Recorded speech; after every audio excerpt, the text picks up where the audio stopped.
Hello Insiders.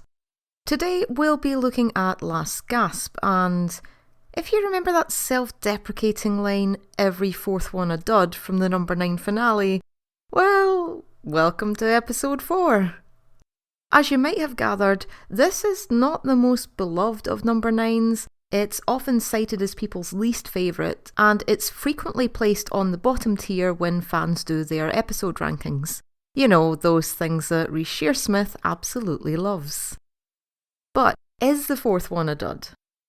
Well, speaking as someone who enjoys the challenge of defending unpopular or divisive media, and as someone who has already gone on record explaining why I still like the so-called weaker episodes of number 9, you might already know what I think. But I'm more than happy to go through this topic again, this time in the form of a review. And I'll try very hard not to repeat myself here while we see if Last Gasp merits its negative reputation. The episode centres around a young girl named Tamsin who is suffering from an unspecified but serious medical condition. It's her 9th birthday and she's getting a special gift from the charity Wishmaker UK, who are definitely not affiliated with the Make-A-Wish Foundation. When the middle-aged pop star Frankie Parsons arrives at the home, we can see it's Tamsin's mum who's the regular Frankie fan, and everyone seems far more interested in the celebrity visit than the birthday girl. Things go awry when Frankie suffers a brain aneurysm while blowing up a balloon, and while the rest of the party is left waiting, the adults can't help wondering exactly how much is that balloon now worth, and who gets the money if they can flog this morbid memorabilia at auction. So, right away we have a very strong premise. The setup is also really efficient, I must say. We understand the family background and what's happening after only a few short scenes, and then we're presented with a situation that's both dark and absurd, set amidst some mundane surroundings and simmering with interpersonal conflict. This is normally the kind of humour that Steve and Reece excel at writing. It's designed to show normal people at their ugliest as the adults become blinded by their own greed. You can see that they show way more care and attention to the balloon than to the sick child on her birthday. For some background, the balloon story was apparently inspired by Reece seeing someone on Multicoloured Swap Shop who'd brought along jars of air that they'd collected from different places. This was before my time, so I'm not familiar with it, but it sounds like the kind of weird thing that sticks in your head. And then there's the crazy monetary values people place on celebrities and basically everything they've ever touched, which then solidified the idea with the writers. And this was back before that whole influencer selling bathwater moment on the internet a few years ago. What an interesting time to be alive. So then, the positives.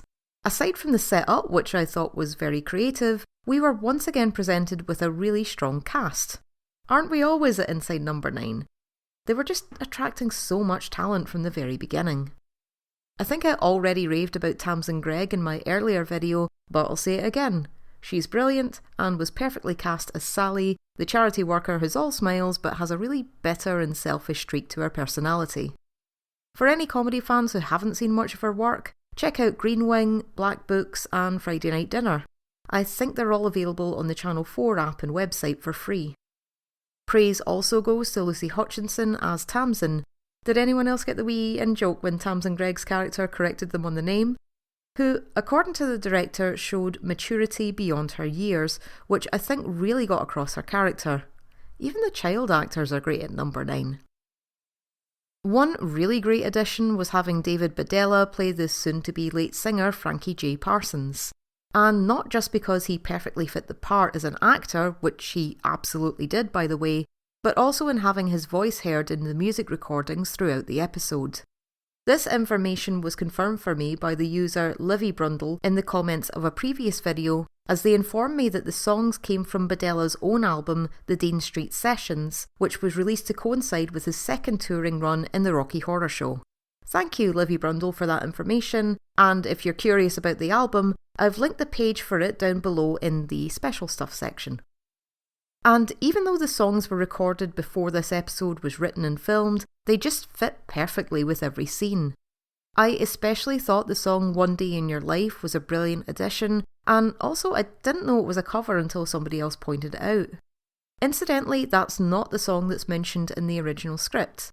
The song title in the book was More Than Anyone, which might be a placeholder title, or it could be a Gavin DeGraw song from 2004. But the song they went with was definitely the better choice, and has since become quite iconic within the Number 9 fandom. I could see that for myself when David Badella appeared as a special guest on Steve and Reece's book tour, and he opened the show at the Barbican by singing One Day in Your Life. Then he started blowing up a purple balloon and collapsed on the stage. Brilliant. For anyone in the audience who'd skipped Last Gasp, that must have been a very weird start to the show. Anyway, I just wanted to praise the use of the actor and his music and how it perfectly captured the idea that Frankie was a legacy artist with an extensive back catalogue. I do regret that we never got to hear Feel You Up, Feel You Down, the song where he tried to rap and used language, but it's probably funnier in my head. Most of all, it gives Frankie a presence throughout the rest of the episode, which kinda makes up for the fact that the actor spends most of the runtime lying on the floor in the background under a blanket. Despite the ugliness and the greed in the aftermath of his death, we get the feeling that Frankie Parsons will live on forever through his music. But there's one actor who feels slightly missed throughout this episode, and that is Reece Shearsmith. And there was a reason for that. Because this was still the first series of Inside Number 9, the groundwork was still being set, and at the time, the lads were concerned that their audience was going to get sick of seeing their faces every week. As if.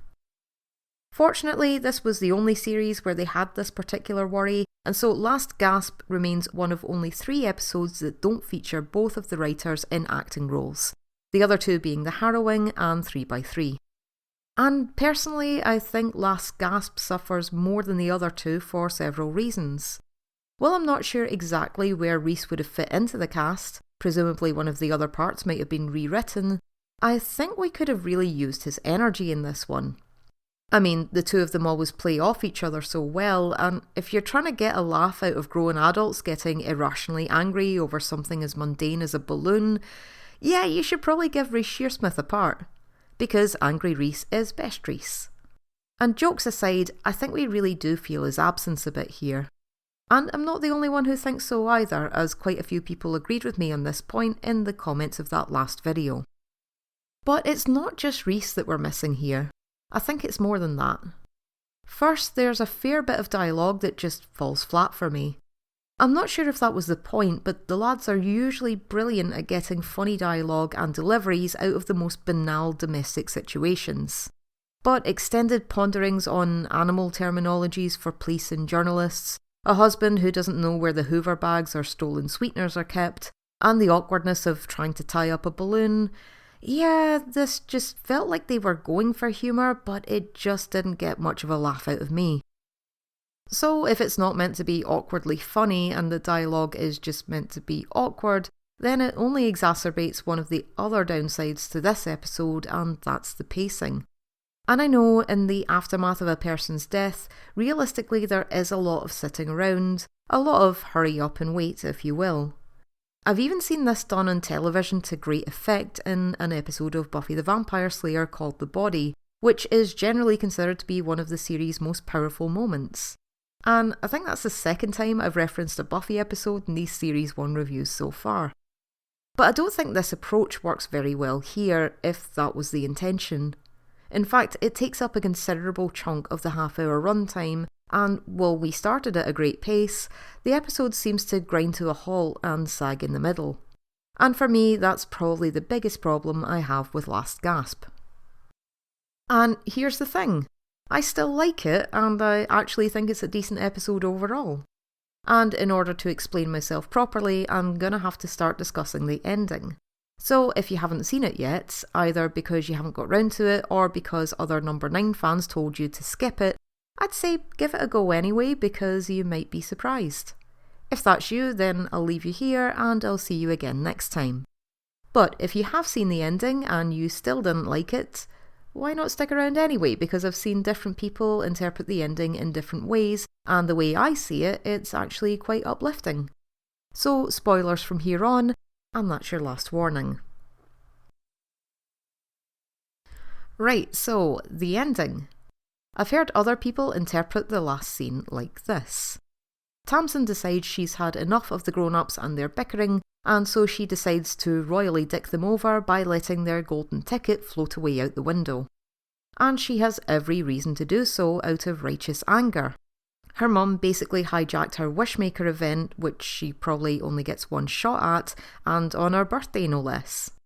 All day long the poor girl's been ignored, literally pushed around, and been listening to a bunch of grown-ups squabbling over a balloon. And that was her balloon, by the way. So she's had enough and decided no one gets the money. Screw the lot of them and they can just watch as I chuck this apparently valuable item out of the window. But that would be a rather cynical ending to put at the end of an already cynical episode, wouldn't it? One where sick kids come second to celebrities, parents and charity workers are shown to be as selfish as anyone else, and a critically ill pop star is murdered by his own assistant. Yeah, it's easy to forget about that last bit, isn't it, as it makes very little difference to the plot in the grand scheme, except to show the cast up to be utter bastards. I get that it's a comment on the lens people will go to for personal gain, but it's still a weirdly dark turn for the episode that seems to have absolutely no repercussions. But that's not the way I saw the last scene at all, and the writers have even said that they considered it to be a happy ending. That's what I got too, so here are my thoughts.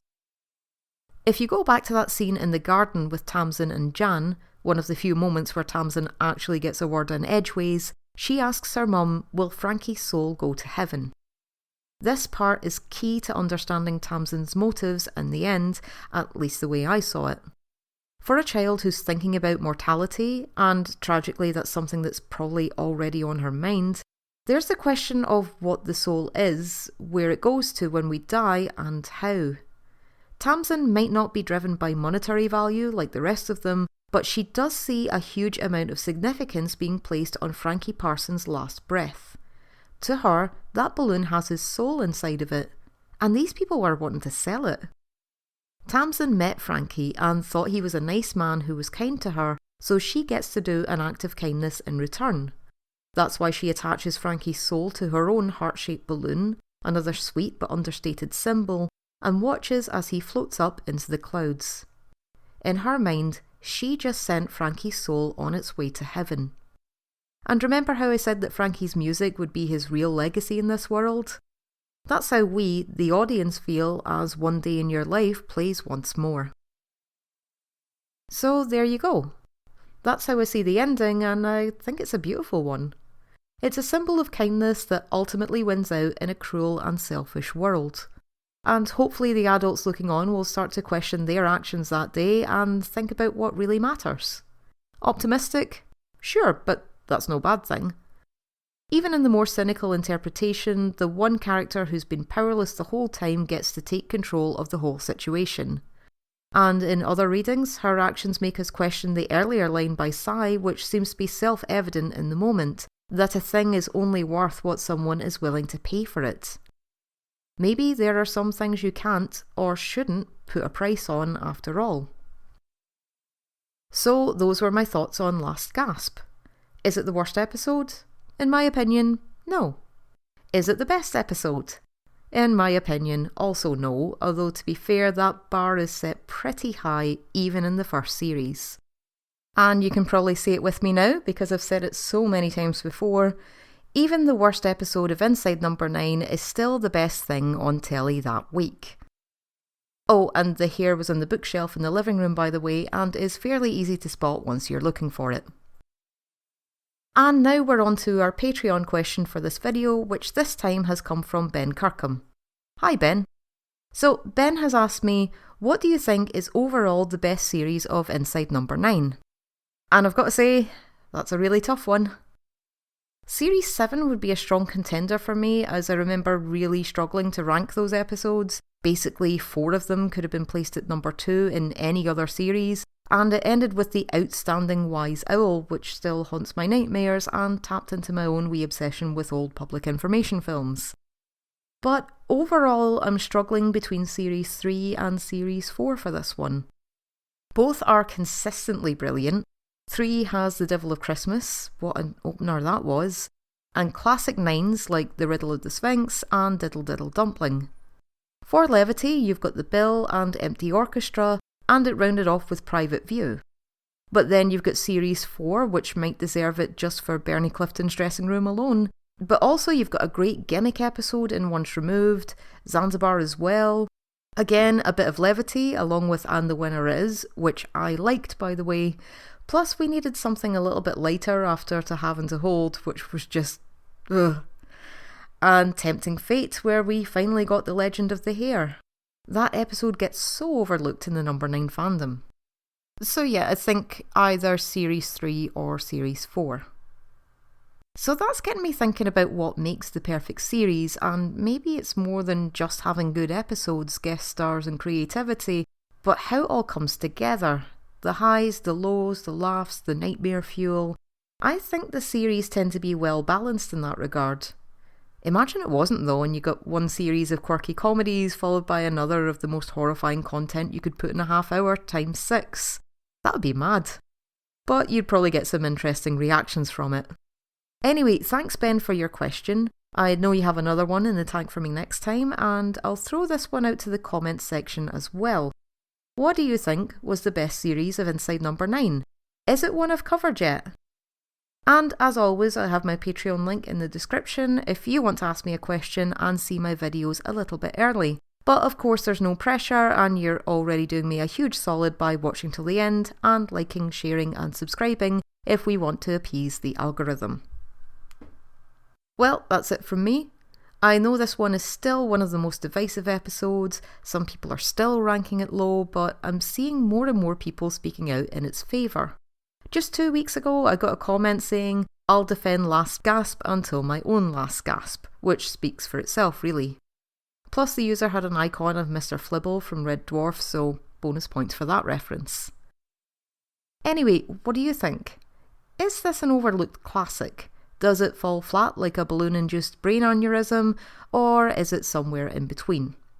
Is there something you'd change to make it better? Please share your thoughts below because I'm really looking forward to discussing this one. Okay, so up next is the understudy, so as long as nobody's waiting in the wings to take over my channel, I'll be here next time to talk about that one. Till then, bye bye.